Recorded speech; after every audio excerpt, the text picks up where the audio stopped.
मैं प्रहलाद सर, आपके अपने YouTube channel bright future by Prahlad sir में आपका हार्दिक अभिनंदन है दोस्तों। तो दोस्तों हम अनुपात समानुपात के बारे में चर्चा कर रहे थे और हमने 3 वीडियो अनुपात समानुपात के अपलोड कर दिए थे दोस्तों। तो आज हम आगे अनुपात समानुपात के बारे में और चर्चा कर रहे हैं। तो हमने 3 वीडियो में लगभग एक वीडियो में तो बेसिक चर्चा की थी और 2 वीडियो में लगभग 21 क्वेश्चनों के बारे में चर्चा कर ली थी हमने। तो आज हम क्वेश्चन नंबर 22 देख रहे हैं और इस टॉपिक को आज पूरा भी करना है दोस्तों। तो आइए एक बार बोर्ड पर नजर करिए और आप अभी तक अगर चैनल पे नए हो दोस्तों तो एक बार चैनल को सब्सक्राइब जरूर कर दे और अपने दोस्तों में ज्यादा से ज्यादा शेयर करें ताकि उनको आने वाली वीडियो की नोटिफिकेशन जरूर मिल जाए दोस्तों। तो क्वेश्चन नंबर 22 क्या कह रहा है, बर्तन ए और बी के मिश्रण में दूध और पानी का अनुपात 4:5 और 5:1 है। इन मिश्रणों को किस अनुपात में मिलाया जाए कि दूध और पानी का अनुपात 5:4 हो जाए। दोस्तों ऐसे क्वेश्चन को करने के 2-3 तरीके हैं। तो मैं आपको इस क्वेश्चन को करने का तरीका एलिगेशन से बताऊंगा दोस्तों। तो हम इसको एलिगेशन से करेंगे दोस्तों। एलिगेशन क्या होता है दोस्तों, मिश्रण।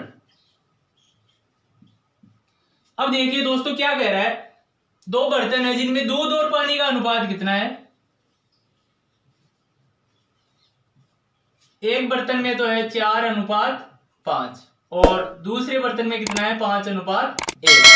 इनको किस अनुपात में मिलाया जाए कि इस मिश्रण का अनुपात 5:4 हो जाए दोस्तों। तो ये दोस्तों पहला बर्तन है जिसमें 4:5 है, दूध और पानी की मात्रा, दूध और पानी की मात्रा। अब टोटल मिश्रण कितना है दोस्तों, 9 है। अब 9 में से आप कोई सा भी एक ले सकते हो, या तो 9 में से दूध की मात्रा लेके आप इसको हल कर सकते हो। तो 9 में से दूध की मात्रा कितनी है दोस्तों, 4 है। तो 9 में से 4 लीटर दूध है और इधर टोटल मिश्रण कितना हो गया, 6, जिसमें से 5 लीटर क्या है दूध, तो 5/6 हो गया। अब क्या है कि इनको किस अनुपात में मिलाया जाए कि मिश्रण का अनुपात 5:4 हो जाए। तो इसमें 5 क्या है दूध और टोटल मिश्रण कितना है दोस्तों 9। तो ये कितना हो जाए 5/9 हो जाए। अब आप क्या करो, ये भिन्नात्मक अनुपात है दोस्तों। तो आप इसका एक बार रेशियो लेके इसको सरल अनुपात में कन्वर्ट कर दो। तो इसका एलसीएम क्या लेंगे, हरों का एलसीएम ले लेंगे। अब यहाँ हरों का एलसीएम क्या आ जाएगा, 9, 9 और 6, 9, 9 और 6। तो इनका एलसीएम कितना आ जाएगा दोस्तों, इनका एलसीएम आ जाएगा 36। तो 36 से मल्टीप्लाई करवा दूंगा मैं सबको। अब 36 से मल्टीप्लाई करवाऊंगा तो यहाँ 9 से 4 बार कट जाएगा, 4 चौक 16। यहाँ 6 बार कट जाएगा, 6 पंजे 30 और यहाँ 9 से कट जाएगा 4 बार, 4 पंजे 20। अब आप इसको हल कर लो मिश्रण से। तो यहाँ 20 में से 16 जाएगा, कितना बचेगा, 4 बचेगा। और यहाँ 30 में से 20 जाएगा, कितना बचेगा दोस्तों, 10 बचेगा। अब इसको आप सरल कर दो जाए, 2 से कट रहा है ये 5 और 2 से कट रहा है ये 2। तो इस मिश्रण को किस अनुपात में मिलाएंगे हम, 5:2 में मिलाएंगे। तो इस मिश्रण का अनुपात क्या आ जाएगा, 5:2। अब दोस्तों यहाँ आपने टोटल मिश्रण में से दूध की मात्रा लिए। अब आप यहाँ पानी की मात्रा लेके भी इसको हल कर सकते हो। जैसे मान लो ये टोटल मिश्रण कितना है 9। अब 9 में से पानी कितना है यहाँ 5, तो ये 5/9 और इधर टोटल मिश्रण कितना है 6 में पानी कितना है 1 है, तो ये 1/6। और यहाँ टोटल मिश्रण कितना है 9 में से पानी की मात्रा कितनी है 4, तो 4/9। अब वही इसको भिन्नात्मक अनुपात में सरल अनुपात में करेंगे तो एलसीएम लेंगे इसका हरों का। तो वही 9, 6, 9 है तो 36 से मल्टीप्लाई कर देंगे। तो ये 36 से मल्टीप्लाई कर दिया मैंने, ये कितना आ जाएगा, 9 चौक 36, 4 पंजे 20 आ जाएगा। और यहाँ 6 बार कटेगा, 6 को 1 से मल्टीप्लाई करेंगे 6 आ जाएगा। और यहाँ 9 को ये 4 बार कटेगा, 4 को 4 से किया तो 16 आ गया। अब आप इसको सरल कर लो। तो 20 में से 16 घटाएंगे, कितना बचेगा 4 और 16 में से 6 घटाएंगे, कितना बचेगा 10। अब आप इसको सरल कर दो, 2 से ये 5 और ये 2। तो दोस्तों आप चाहे दूध की मात्रा लेके टोटल मिश्रण में से हल करो या चाहे पानी की मात्रा लेके करो, दोनों में ही क्या आ रहा है बराबर 5:2, 5:2। तो ऐसे किस्मों को क्या करना है आपको दोस्तों, जैसे मान लो इसमें दूध और पानी का अनुपात 2 अलग अलग बर्तन है जिनमें दे रखा है और इन मिश्रणों को किस अनुपात में मिलाया जाएगी दूध और पानी का अनुपात 5:4 हो जाए। अब दोस्तों क्या करेंगे, टोटल मिश्रण में से या तो आप दूध की मात्रा ले लो और या आप पानी की मात्रा ले लो। अब यहां मैंने दूध की मात्रा ली थी तो अभी अनुपात क्या है 5:2 और यहाँ मैंने पानी की मात्रा लेके किया तो भी क्या है 5:2। तो आपको जैसा अच्छा लगे ना वैसे आप हल करके इसको आसानी से देख लेना। और एक और भी तरीका है पर आपके लिए यह तरीका बेस्ट रहेगा, तो एक बार आप इसका स्क्रीनशॉट ले लो या नोट कर लो दोस्तों। तो दोस्तों एक वैसा ही एक और क्वेश्चन देखिए आप, दो बर्तनों में अम्ल और पानी का अनुपात 3:1 और 5:3 है। इन मिश्रणों को किस अनुपात में मिलाया जाए ताकि नए मिश्रण में अम्ल और पानी का अनुपात 2:1 हो जाए।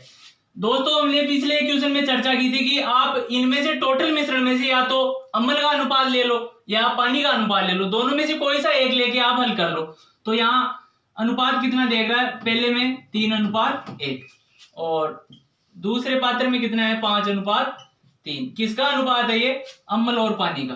तो यहाँ आप लिख लो एक बार अम्ल और पानी, और इधर भी अम्ल और पानी।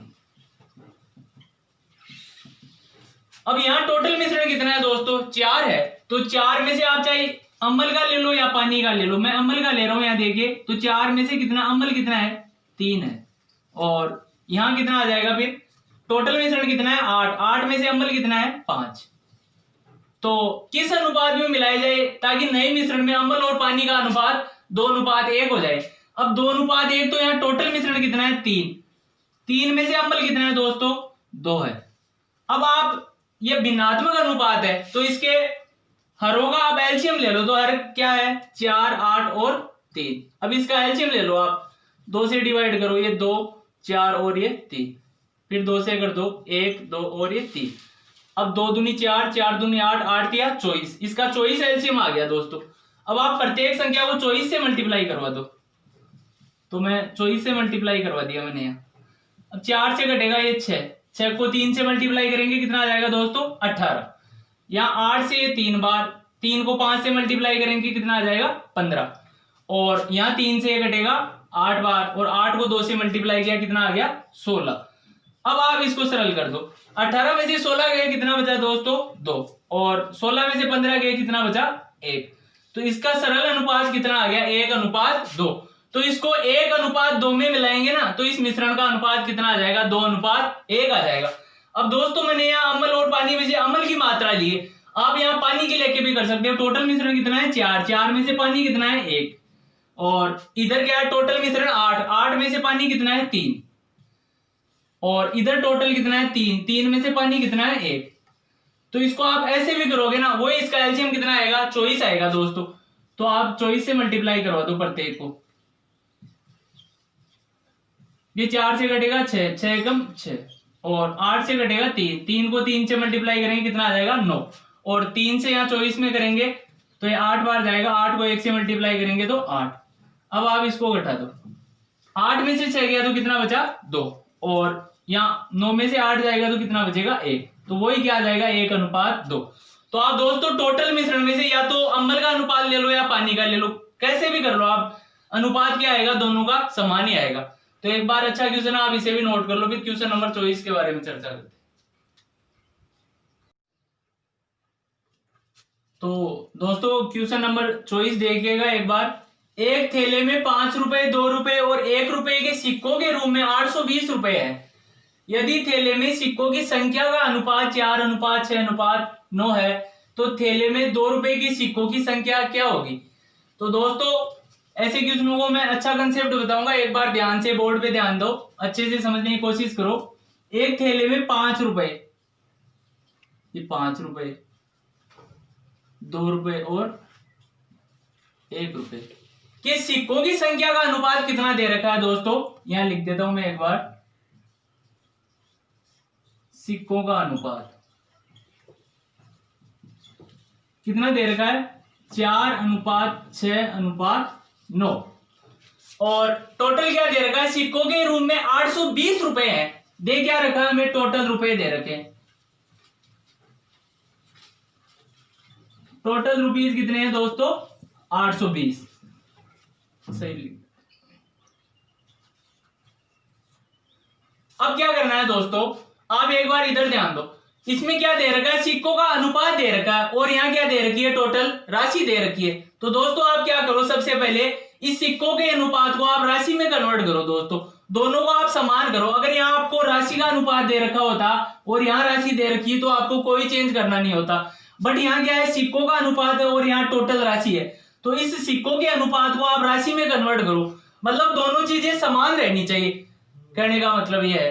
तो आप यहाँ एक बार राशि का अनुपात बताओ, तो राशि का अनुपात निकालता हूं मैं एक बार यहाँ।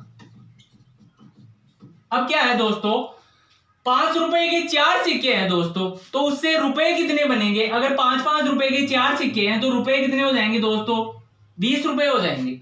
और यहाँ 2 रुपए के 6 सिक्के हैं, तो एक सिक्का 2 रुपए का है तो 6 सिक्कों की राशि कितनी हो जाएगी, 12 रुपए हो जाएगी दोस्तों। और यहाँ 1-1 रुपए के 9 सिक्के हैं तो राशि कितनी हो जाएगी दोस्तों, 9 हो जाएगी।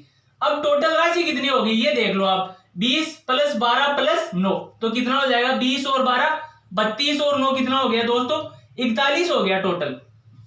यहाँ 20 + 12 + 9 टोटल राशि कितनी हो गई, 41 रुपए। और क्वेश्चन में क्या दे रखा है दोस्तों, 820 रुपए। तो यहां से हमें क्या निकल कर आया, 41 की वैल्यू कितनी है दोस्तों, 820 रुपए। तो एक की वैल्यू कितनी आ जाएगी दोस्तों, 820 बटे 41, ये 41 से घटेगा 2 और ये 0, तो कितना आ जाएगा, एक की वैल्यू कितनी आ गई, 20 रुपए आ गई दोस्तों। अब क्या कह रहा है, तो थैले में 2 रुपए की सिक्कों की संख्या क्या होगी। अब एक का मान कितना है दोस्तों, 20 रुपए है, तो आप यहां 20 को इससे मल्टीप्लाई कर दो आप 4 से और यहां 9 से, तो 20 को 4 से मल्टीप्लाई करूंगा तो कितना आ जाएगा दोस्तों, 80 आ जाएगा। और यहां कितना आ जाएगा, 120, और यहां कितना आ जाएगा, 180। तो दोस्तों कुल यहां से निकल कर आया कि 5 रुपए की सिक्कों की संख्या कितनी थी, 80, 2 रुपए की सिक्कों की संख्या कितनी थी, 120, और 1 रुपए की सिक्कों की संख्या कितनी थी, 180। अब आप इसे एक बार अगर टोटल निकाल कर देखना चाहो तो एक बार देख लो आप, 5 रुपए की सिक्कों की संख्या कितनी है, 80 है, और तो कितना हो जाएगा, 80 × 5 कितना हो जाएगा, 400 रुपए। और यहाँ 120 सिक्के हैं 2 रुपए के, तो 120 × 2 टोटल राशि कितनी होगी, 240। और यहाँ 1 रुपए के 180 सिक्के हैं, तो 180 × 1 कितना आ जाएगा, 180। अब आप टोटल कर दो इनको, टोटल कितना हो जाएगा, 400 और 240 440, और 180 कितना हो जाएगा, 820। तो मैंने ये तो आप एक बार ट्राई करने के लिए बताया कि टोटल राशि सही आ रही। अब हमें पूछा गया है तो थैले में 2 रुपए की सिक्कों की संख्या क्या होगी, तो 2 रुपए की सिक्कों की संख्या क्या है दोस्तों, 120 होगी। एक बार दोबारा से देखिएगा, क्वेश्चन में क्या दे रखा है, 5 रुपए, 2 रुपए और 1 रुपए के सिक्कों का अनुपात कितना है, 4:6:9 है। तो टोटल रुपए कितने दे रखे हैं, 820। तो आप सिक्कों के अनुपात को राशि का अनुपात बनाओ, इसको राशि में कन्वर्ट करो। अब अगर यहाँ 5 रुपए के 4 सिक्के हैं तो टोटल राशि कितनी होगी दोस्तों, 20 हो गई। और यहाँ 2 रुपए के 6 सिक्के हैं तो टोटल राशि कितनी हो गई, 12 हो गई। और यहाँ 1 रुपए के 9 सिक्के हैं तो टोटल राशि कितनी हो गई, 9 होगी। अब टोटल राशि कितनी होगी, यहाँ 41, और क्वेश्चन में कितनी दे रखी है, 820। तो 41 की वैल्यू कितनी आ गई, 820, तो 1 की वैल्यू कितनी आ गई, 20। अब हमें ज्ञात क्या करना है, अब अगर हमें सिक्कों की संख्या पूछता है या राशि पूछता है ना, तो जो संख्या पूछे ना उसी से मल्टीप्लाई करवा दो। अब आपको यहाँ क्या पूछ रहा है, 2 रुपए के सिक्कों का ही संख्या बताओ, तो सिक्कों का अनुपात कितना है, 6 है। 1 की वैल्यू कितनी है, 20, तो 6 की वैल्यू कितनी आ जाएगी, 120 आ जाएगी दोस्तों। और यहाँ अगर 5 रुपए के सिक्कों की संख्या पूछता तो 5 रुपए के सिक्कों की संख्या क्या आ जाती, 80 आ जाती। और 1 रुपए की सिक्कों की संख्या पूछता तो कितनी आ जाती है, 180। तो एक बार आप इसे नोट कर लो दोस्तों, बहुत अच्छा क्वेश्चन है। फिर आगे ऐसा ही एक और क्वेश्चन की चर्चा करेंगे। तो दोस्तों क्वेश्चन नंबर 25 देखिएगा एक बार। एक बैग में 1 रुपए 50 पैसे और 25 पैसे के कुल 175 सिक्के हैं। यदि उन सभी प्रकार के सिक्कों की राशि बराबर हो तो बैग में कुल धनराशि ज्ञात करो। तो एक बार देखिएगा दोस्तों, 1 रुपए 50 पैसे और 25 पैसे के सिक्के हैं। क्या कह रहा है, यदि उन सभी प्रकार के सिक्कों की राशि, तो राशि का अनुपात दे रखा है।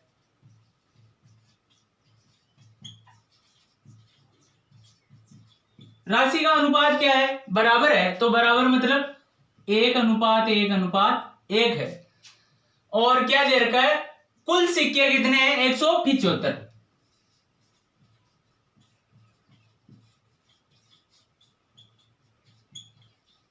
अब दोस्तों ध्यान दो, यहाँ क्या दे रखा है, राशि का अनुपात दे रखा है कितना, 1:1:1, और क्या दे रखा है, कुल सिक्के कितने, 175। अब यहाँ सिक्के दे रखे हैं, अनुपात राशि का दे रखा है, तो अनुपात को आप सिक्कों का अनुपात बनाओ दोस्तों एक बार। तो हमें यहाँ क्या ज्ञात करना है, सिक्कों का अनुपात। तो सिक्कों का अनुपात कैसे होगा दोस्तों, जैसे मान लो 1 रुपए की राशि है कोई, अब 1 रुपया है तो उसके एक एक के कितने सिक्के होंगे, एक ही तो होगा दोस्तों। अब आगे क्या है, राशि कितनी है, 1 रुपए, और सिक्कों की सिक्के कितने के हैं, 50-50 पैसे के।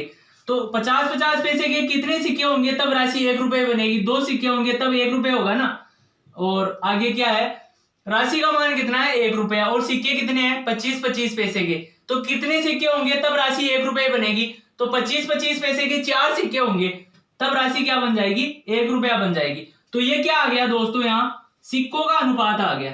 दोस्तों मैंने पिछले क्वेश्चन में भी बताया था कि जो संख्या यहाँ दे रखा है कि अगर सिक्कों का अनुपात दे रखा है तो आप अनुपात को सिक्कों का बनाओ, अगर राशि का दे रखा है अनुपात तो उसको सिक्कों में कन्वर्ट करो, और अगर राशि का आपको अनुपात सिक्कों का दे रखा है तो उसमें कोई चेंज नहीं करना। कहने का मतलब दोनों अनुपात बराबर बनाने, अगर सिक्के दे रखे हैं और अनुपात राशि का है तो अनुपात को सिक्कों का बनाओ, और अगर यहाँ राशि का अनुपात दे रखा है और ऊपर सिक्कों की संख्या है तो उसको राशि का अनुपात बनाओ। तो यहाँ सिक्कों का अनुपात कितना आया, 1:2:4। अब टोटल कितना हो गया दोस्तों, 1 और 2 3 और 4 7। 7 की वैल्यू कितनी दे रखी है दोस्तों, 175। तो 1 की वैल्यू कितनी आ जाएगी, 175/7। ये 7 से कट जाएगा, 7 दूनी 14 और 7 पंजे 35। तो कितना, 1 की वैल्यू कितनी आ गई दोस्तों, 25 आ गई। अब क्या कह रहा है, तो बैग में कुल धनराशि ज्ञात करो। तो बैग में धनराशि कितनी है, 1 रुपया, तो ये 1 ये टोटल कितना हो गया, 3 हो गया। जब 1 की वैल्यू 25 है तो 3 की वैल्यू कितनी हो जाएगी, 25 × 3। तो बैग में टोटल कितने रुपए हैं दोस्तों, 75 रुपए है। तो एक बार दोबारा से देखिएगा, यहाँ राशि का अनुपात क्या दे रखा है, बराबर दे रखा है, तो 1:1:1 मान लिया। कुल सिक्के दे रखे हैं 175। अब सिक्के दे रखे हैं, अनुपात राशि का है, तो पहले सिक्कों का अनुपात निकालो। अब यहाँ 1 रुपया है और सिक्के भी किसके हैं, 1 रुपए के। तो 1 रुपए के कितने सिक्के होंगे तब 1 रुपया बनेगा, 1 सिक्का होगा तब 1 रुपया बन जाएगा। अब यहाँ राशि कितनी है, 1, और सिक्के कितने हैं, 50-50 पैसे के। तो कितने सिक्के होंगे तब 1 रुपया बनेगा, 2 सिक्के होंगे तब 1 रुपया बनेगा। और यहाँ 25 पैसे के सिक्के हैं, कितने सिक्के होंगे तब 1 रुपया बनेगा, 4 सिक्के होंगे तब क्या बनेगा, 1 रुपया बनेगा। तो सिक्कों का अनुपात कितना आ गया, 1:2:4। टोटल अनुपात कितना हो गया, 7। 7 की वैल्यू कितनी है, 175। तो 1 की वैल्यू कितनी आ गई, 25। अब पूछा है बैग में कुल धनराशि ज्ञात करो। तो कुल धनराशि कितनी है, तीनों को ऐड कर दो, 1 + 1 + 1 कितना हो गया, 3।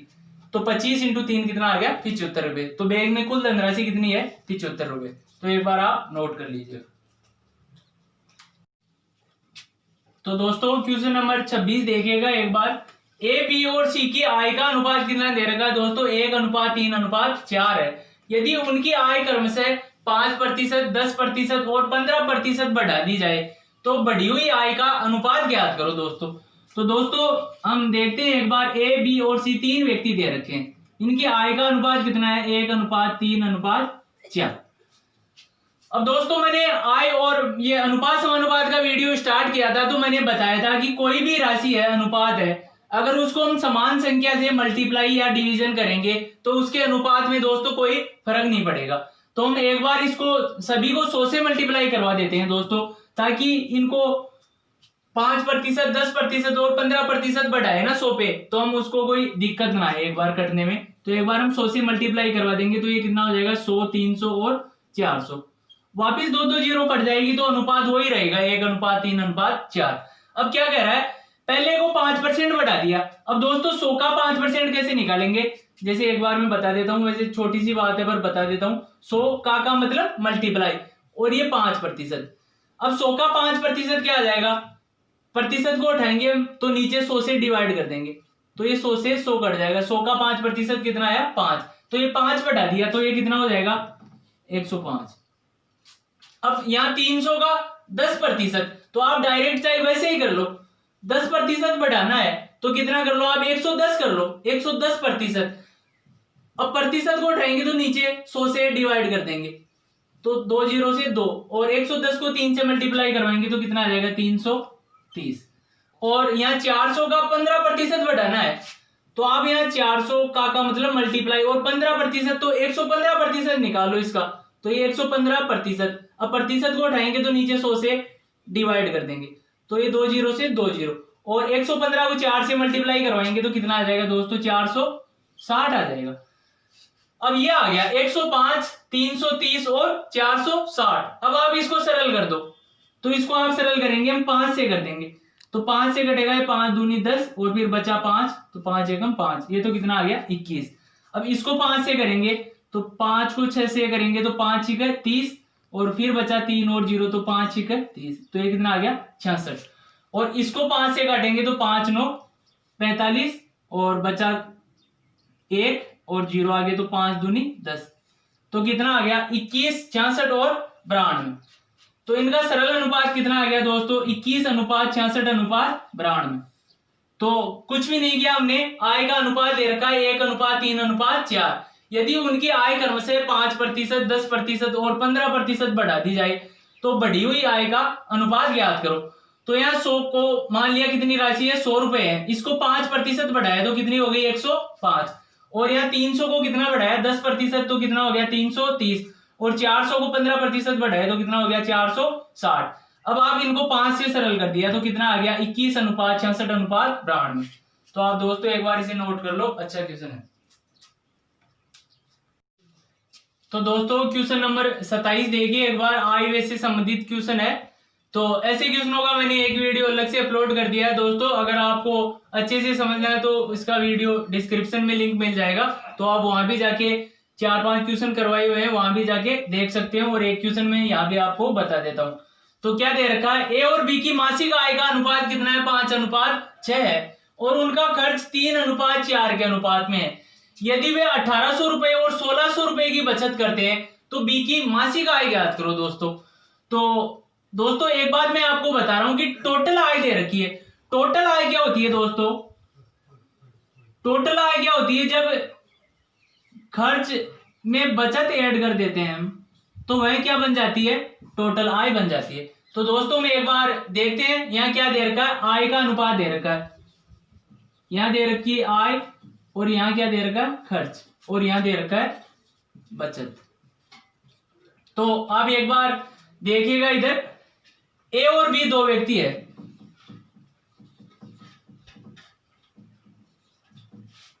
ए और बी की मासिक आय का अनुपात कितना है 5:6, तो मैंने यहाँ लिख दिया 5, और ये बी का कितना है 6, और उनका खर्च कितना है 3:4। ए का खर्च है 3 और बी का कितना है 4, तो ये कितना हो गया 3:4। यदि वे 1800 रुपए और 1600 रुपए की बचत करते हैं, ए 1800 रुपए की बचत करता है और बी कितने की करता है 1600 रुपए की।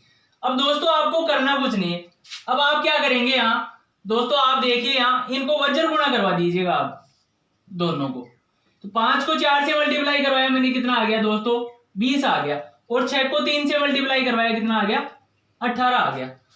अब यहाँ इन दोनों को वज्र गुणा करवा दीजिएगा, 3 को 1600 से करवाया कितना आ गया 4800 रुपए, और यहाँ 4 को 1800 से करवाया कितना आ गया दोस्तों 7200 रुपए। अब आपको करना कुछ नहीं है, इन दोनों का अंतर देखिए एक बार आप, कितना है 2 का, और इन दोनों का अंतर देखिए कितना है 7200 में से 4800 जाएंगे तो कितना बचेगा 2400।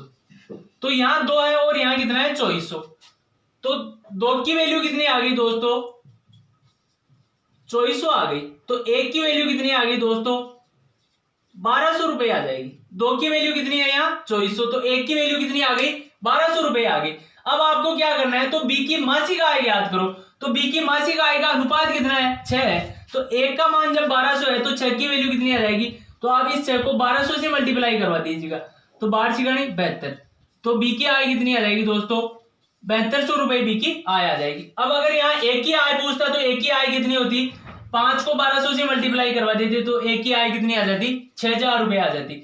और यहाँ अगर खर्च की बात करता तो खर्च का अगर पूछता कि एक का कितना खर्च है, तो यहाँ 3 की वैल्यू कितनी हो जाती, 1 की वैल्यू 1200 है तो 3 की वैल्यू कितनी आ जाती 3600 रुपए आ जाती। तो हम कुछ भी निकाल सकते हैं, 1 की वैल्यू हमारे पास कितनी है 1200 रुपए है, तो इनमें से जो चीज हमें पूछ रहा है वो उसको मल्टीप्लाई 1200 से करवा दो तो वो अपने आप ही आ जाएगी। तो यहाँ बी की मासिक आय कितनी है दोस्तों 7200 रुपए। तो अच्छा क्वेश्चन है, एक बार आप इसे नोट कर लीजिएगा। तो दोस्तों एक क्वेश्चन और देखिएगा ऐसा ही आप, यदि ए और बी की वार्षिक आय का अनुपात 4:3 है और उनका खर्च 3:2 के अनुपात में है, यदि प्रत्येक 600 रुपए की बचत करता है तो ए की वार्षिक आय याद करो दोस्तों। तो आपको क्या करना है, यहाँ आय का अनुपात दे रखा है दोस्तों, तो ये आय और यहाँ क्या दे रखा है, खर्च, और यहाँ दे रखी है बचत। अब दो व्यक्ति है ए और बी, इनकी आय का अनुपात दे रखा है दोस्तों 4:3 और खर्च का अनुपात दे रखा है 3:2 और प्रत्येक क्या कर रहा है, 600 रुपए की बचत कर रहा है। तो एक ही वार्षिक आय याद करो दोस्तों। तो अब क्या करेंगे हम दोस्तों, दोनों को आप वज्र गुणा करवा दो। 4 को 2 से किया कितना आया 8 और 3 को 3 से किया कितना आ गया 9। अब यहाँ वज्र गुणा करवा दो, 3 को 600 से किया कितना आ रहा है 1800 और 2 को 600 से किया कितना आ रहा है 1200। अब इनका अंतर देख लो, यहाँ कितने का अंतर है 1 का और यहाँ कितना है 600। तो 1 की वैल्यू कितनी है दोस्तों 600 रुपए है। तो पूछा गया है एक की वार्षिक आय याद करो, तो एक की आय का अनुपात कितना है 4 और एक की वैल्यू कितनी है 600, तो 600 इंटू 4, तो एक की वार्षिक आय कितनी आ गई दोस्तों 2400 रुपए। और अगर यहाँ बी की वार्षिक आय पूछता तो कितनी आती, बी की वार्षिक आय का अनुपात कितना है 3, तो 600 इंटू 3, तो कितनी आ जाती बी की वार्षिक आय 1800 रुपए। तो बिल्कुल सिंपल सा तरीका है दोस्तों, आपको शायद समझ में आ गया होगा। तो एक बार आप इसे नोट कर लीजिएगा। फिर क्वेश्चन नंबर 29 के बारे में चर्चा करते हैं। तो दोस्तों क्वेश्चन नंबर 29 देखिएगा, दो मिश्रण है जिनमें पहले मिश्रण में 20% पानी है तथा दूसरे मिश्रण में 35% पानी है। एक गिलास में 10 भाग पहला मिश्रण तथा 4 भाग दूसरा मिश्रण है, तो गिलास में नए मिश्रण में कितना प्रतिशत पानी है दोस्तों। तो आप एक बार क्वेश्चन देखिएगा अच्छे से। इस क्वेश्चन को दोस्तों मैं आपको दो तरीके से बता रहा हूं। तो आप पहला तरीका देखिएगा, पहले मिश्रण में 20% पानी है, ये पानी और अन्य चीज मान लो, कोई अन्य कुछ भी होगा, और यहां भी पानी और अन्य। पहले मिश्रण में 20% पानी है, तो 20% का मतलब क्या हो गया दोस्तों, प्रतिशत को उठाएंगे तो नीचे 100 से डिवाइड कर देंगे तो कितना आ जाएगा 1/5, मतलब 5 में से 1 पानी है, तो 4 क्या हो गया अन्य हो गया दोस्तों। और यहां क्या है 35% पानी है, तो 35% पानी है तो प्रतिशत को उठाऊंगा मैं तो नीचे 100 से डिवाइड कर दूंगा, तो 5 से घट जाएगा ये 7 और ये 20, तो टोटल मिश्रण कितना है 20 है, जिसमें से 7 पानी है दोस्तों। तो अन्य चीज कितनी है 13। अब दोनों का अनुपात आ गया, यहाँ 1:4 और यहाँ 7:13। अब दोनों मिश्रण क्या है बराबर है। अब यहाँ मिश्रण का टोटल कितना हो गया दोस्तों 4 + 1 कितनी होगी टोटल वैल्यू 5, और यहाँ 7 + 13 कितनी होगी टोटल वैल्यू 20। तो दोनों मिश्रणों को बराबर करना है सबसे पहले। तो ये मिश्रण 20 है, ये 5 है, इसको 20 बनाने के लिए मैं क्या कर दूंगा 4 से मल्टीप्लाई कर दूंगा, तो ये कितना हो जाएगा 20। तो प्रत्येक अनुपात को आप 4 से मल्टीप्लाई करवा दो दोस्तों। तो 4 को 1 से मल्टीप्लाई करवाया 4, और ये इधर कितना हो गया 16, 4:16 और ये 7:13। अब दोस्तों आप देखिएगा, तो क्या कह रहा है एक गिलास में 10 भाग पहला मिश्रण है और 4 भाग दूसरा मिश्रण, तो यहाँ अनुपात कितना है 4 और 16, तो ये 1 भाग है तो इसका 10 भाग लेंगे तो ये कितना हो जाएगा ये 40, और ये कितना हो जाएगा 160, और तथा 4 भाग दूसरा मिश्रण है, तो ये 7 क्या है ये 1 भाग है तो इसका 4 भाग कितना हो जाएगा 28, और इसका 4 भाग कितना हो जाएगा 52। अब क्या कह रहा है तो गिलास के नए मिश्रण में कितना प्रतिशत पानी है, तो ये टोटल मिश्रण हो गया ये। अब इसमें ये क्या है 40 पानी और ये 28 पानी, ये 52 अन्य और 160 अन्य, तो टोटल मिश्रण कितना हो गया आप सबको ऐड कर दो, तो 40 और 160 200, और ये 228 और 228 में 52 जोड़ेंगे तो कितना आ जाएगा 280 हो गया टोटल मिश्रण। कितना हो गया 280। अब इनमें से पानी कितना है 40 तो ये और 28 ये, कितना हो जाएगा पानी कितना है 68, और प्रतिशत निकालने के लिए 100 से मल्टीप्लाई करवा दो, ये 1 0 से 1 0 कट जाएगा, अब आप इनको काटिएगा एक बार, 2 से काट दो दोस्तों एक बार, तो 2 से ये कटेगा 34 और 2 से कटेगा 14, फिर 2 से काट दो, ये 17 और ये 7, तो 17 गुणा 10 कितना हो गया 170/7। अब 7 से आप डिवाइड कर दो, 7 दूनी 14, बचा कितना 3 और 0 30, तो 7 चौक 28, तो 24 सही 2/7% क्या है पानी की मात्रा है। तो करना कुछ नहीं है, मैंने क्या किया, दो मिश्रण दे रखे हैं, पहले मिश्रण में 20% पानी है, तो 20% पानी है तो बचा क्या 80 अन्य, तो इनका सरल अनुपात कितना आ गया 1:4। और इधर क्या है 35% पानी है, तो 35% को सरल अनुपात में व्यक्त करेंगे तो 7/20, मतलब 20 में से 7 पानी है, तो 13 क्या है अन्य है। ये दोनों का अनुपात आ गया। अब क्या करेंगे, यहाँ टोटल मिश्रण 4 + 1 5 और यहाँ 7 + 13 कितना हो गया 20। तो सबसे पहले आप मिश्रण की वैल्यू बराबर करो, तो यहाँ 20 है और यहाँ 5 है, तो इसको 20 बनाने के लिए 4 से मल्टीप्लाई करवा दिया, तो दोनों अनुपात को 4 से मल्टीप्लाई करवा दो, ये 4 और ये 16 और ये 7 और 13 हो गया। अब 10 भाग पहला मिश्रण, तो ये 4 क्या है 1 भाग है, तो 10 भाग कितना हो जाएगा 40, ये 16 क्या है 1 भाग, तो 10 भाग कितना 160। इसी प्रकार दूसरे मिश्रण में 4 भाग, ये 7 का मतलब क्या है 1 भाग, तो 4 भाग कितना हो गया 28 और ये 52। अब क्या है, तो गिलास में नए मिश्रण का कितना प्रतिशत पानी है, तो टोटल मिश्रण याद करो पहले, टोटल कितना आ गया 280 और पानी कितना है 40, तो ये और 28 ये तो कितना हो गया 68 हो गया। तो 280 में से 68 पानी है, प्रतिशत निकालने के लिए 100 से मल्टीप्लाई कर दो, तो कितना आ गया 24 सही 2/7 आ गया। अब 24 सही 2/7 क्या है दोस्तों पानी की मात्रा आ गई। ये तो क्या है पहला तरीका है। अब दूसरा तरीका देखो आप, दूसरा तरीका क्या है दोस्तों, ये दो अलग अलग पात्र है। पहले पात्र में क्या 20% पानी है, पानी कितना है दोस्तों 20%, तो अन्य कितना आ जाएगा, ये अन्य आ जाएगा 80%। और इधर दूसरे पात्र में पानी कितना है 35%, तो अन्य कितना आ गया 65%। अब क्या कह रहा है दोस्तों, एक गिलास में 10 भाग पहला मिश्रण, तो 10 भाग करेंगे तो ये 20% से आप इनको एक बार हटा लो, दोनों को 10 भाग पहला मिश्रण, तो 20 पानी है, ये क्या है 1 है, तो 10 भाग इसका कितना हो गया ये 200 तो पानी हो गया, और अन्य कितना हो गया अन्य हो जाएगा 800।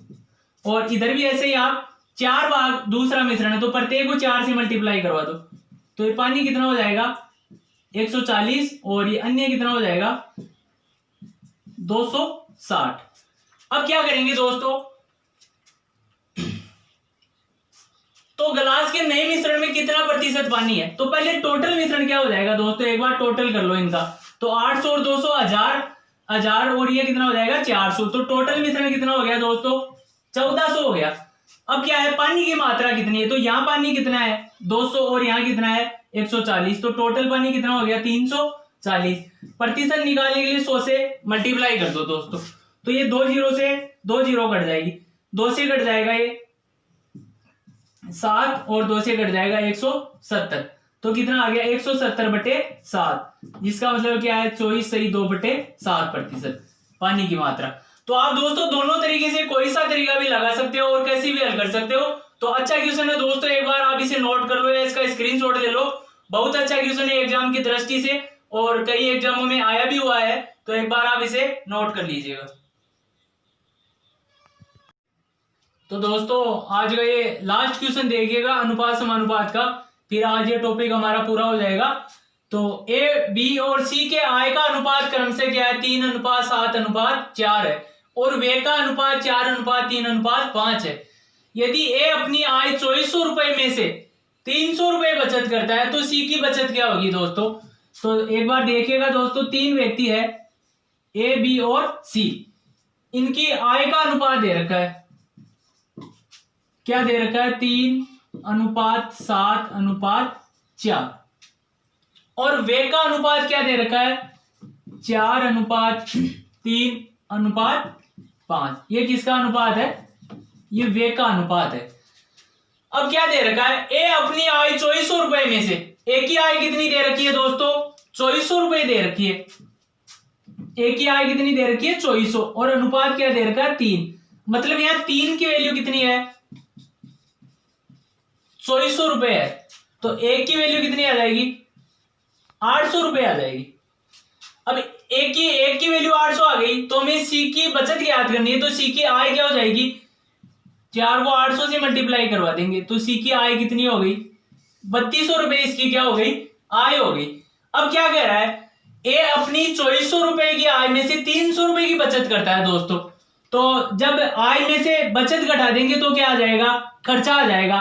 तो 2400 रुपए में से 300 रुपए मैंने बचत के घटा दिए ए के, ये ए के 2400 रुपए बचत में से 2400 रुपए आय में से 300 रुपए मैंने बचत घटा दी तो ये 2100 रुपए क्या आ गया, ये ए का वे आ गया। अब ए का वे कितना है 2100 रुपए है और वैल्यू कितनी है दोस्तों 4, मतलब 4 की वैल्यू कितनी है 2100 रुपए, तो एक की वैल्यू कितनी आ गई 2100 बटे 4, मतलब कितनी आ गई 525 रुपए। ये 525 रुपए क्या आ गया इसका वे आ गया। अब क्या करना है हमें, तो सी की बचत याद करनी है। तो अगर सी का हमारे पास आय है 3200 रुपए और वे का अनुपात दे रखा है तो वे ज्ञात कर लेंगे, तो वे आय में से वे घटा देंगे तो क्या आ जाएगी हमारे पास बचत आ जाएगी। तो एक की वैल्यू कितनी है 525, तो 5 की वैल्यू कितनी आ जाएगी 5 को 525 से मल्टीप्लाई करवाएंगे हम तो कितना आ जाएगा 2625। ये 2625 क्या है दोस्तों ये वे है। अब क्या देखिए दोस्तों आय बराबर क्या होता है दोस्तों वे प्लस बचत। तो बचत याद करेंगे तो क्या करेंगे हम आय माइनस वे करेंगे, ये बचत याद करेंगे। तो अब क्या है आय कितनी है सी की 3200 रुपए और वे कितना है इसका 2625। अब ये इसको घटा देंगे 3200 में से 2625 घटाएंगे तो कितना आ जाएगा दोस्तों 575 रुपए की आ जाएगी ये बचत आ जाएगी सी की। तो हमारे पास पूछा गया है क्वेश्चन में तो सी की बचत याद करो, तो सी की बचत कितनी आई दोस्तों 575 रुपए। कैसे किया एक बार दोबारा से देखिएगा, ए बी और सी के आय का अनुपात दे रखा है 3:7:4 दे रखा है और वे का अनुपात कितना है 4:3:5 दे रखा है। अब क्या कह रहा है ए अपनी आय 2400 रुपए में से ए की आय कितनी है 2400 और यहाँ अनुपात कितना है 3, तो 3 की वैल्यू क्या है 2400 रुपए, तो एक की वैल्यू कितनी आ गई 800 रुपए। अब 800 आ गई तो सी की आय याद कर लेंगे 4 × 800 बराबर क्या आ गई 3200। ये 3200 क्या है सी की आय है। 300 रुपए बचत करता है 2400 में से, अगर 300 रुपए 2400 में से बचत करता है तो खर्चा कितना हो गया 300 2400 में से घटा देंगे 2100। ये 4 का मान कितना है यहाँ दोस्तों 2100, तो एक का मान यहाँ कितना आ गया था 525। एक का मान 525 है तो 5 का कितना आ गया 2625। ये 2625 क्या आया सी का खर्चा है। अब सी की आय दे रखी है और खर्चा दे रखा है तो आय में से खर्चा घटा देंगे तो क्या आ जाएगी बचत आ जाएगी। तो यहाँ आय कितनी है 3200 और वे कितना है खर्च कितना है 2625 रुपए, तो बचत कितनी आ गई 575 रुपए। तो दोस्तों अच्छा क्वेश्चन है, एक बार आप मैं साइड में हो रहा हूं इसे नोट कर लो। तो दोस्तों आज ही हमारा अनुपात समानुपात का टॉपिक पूरा हो गया है दोस्तों, और कई 1-2 क्वेश्चन और बचे हैं तो वो मैं मिश्रण में करवा दूंगा दोस्तों। तो एक अलग सी वीडियो मैंने मिश्रण के इस टॉपिक में लगभग कई क्वेश्चन करवा दिए, और जो बचे क्वेश्चन है मिश्रण के और 1-2 क्वेश्चन कोई अनुपात का है तो वो आप एक मिश्रण का अलग से टॉपिक डाल दूंगा मैं वीडियो, तो उसमें मिल जाएंगे आपको दोस्तों। और एक अलग से टॉपिक आयु संबंधित जो अनुपात से रिलेटेड है उसका एक वीडियो अलग से डाल दूंगा। तो दोस्तों अगर आपको ये टॉपिक अच्छा लगा, अनुपात समानुपात का पढ़ाने का तरीका कैसा लगा, इसके लिए आप कमेंट बॉक्स में कमेंट जरूर करें, और अगला टॉपिक आपको कौन सा पढ़ना है उसका भी कमेंट बॉक्स में कमेंट करें जल्दी से, क्योंकि मैं कल ही अगला टॉपिक स्टार्ट करने वाला हूं। तो दोस्तों एक बार आप बता जरूर देना कि कौन सा टॉपिक पढ़ाना है। और इस टॉपिक में लगभग हर एग्जाम में 2 या 3 क्वेश्चन पूछे जाते हैं दोस्तों, तो सिक्कों पर आधारित क्वेश्चन तो हर एग्जाम में आता है, तो उसका मैं एक अलग सी वीडियो भी डाल दूंगा जिसमें 5-6 क्वेश्चन करवा दूंगा सिक्कों के अच्छे से आसानी से। तो एक बार आप उस वीडियो को भी जरूर देखना, वो कल मैं डाल दूंगा सिक्कों पर आधारित क्वेश्चनों का एक वीडियो अलग से। तो आज ये अनुपात समानुपात का टॉपिक पूरा हो गया दोस्तों, और अगर आपको अच्छा लगा तो एक बार लाइक कर दीजिएगा, कमेंट करिएगा, और दोस्तों अभी तक आप अगर चैनल पे नहीं हो तो एक बार सब्सक्राइब करिएगा, अपने दोस्तों में ज्यादा से ज्यादा शेयर करें। धन्यवाद दोस्तों।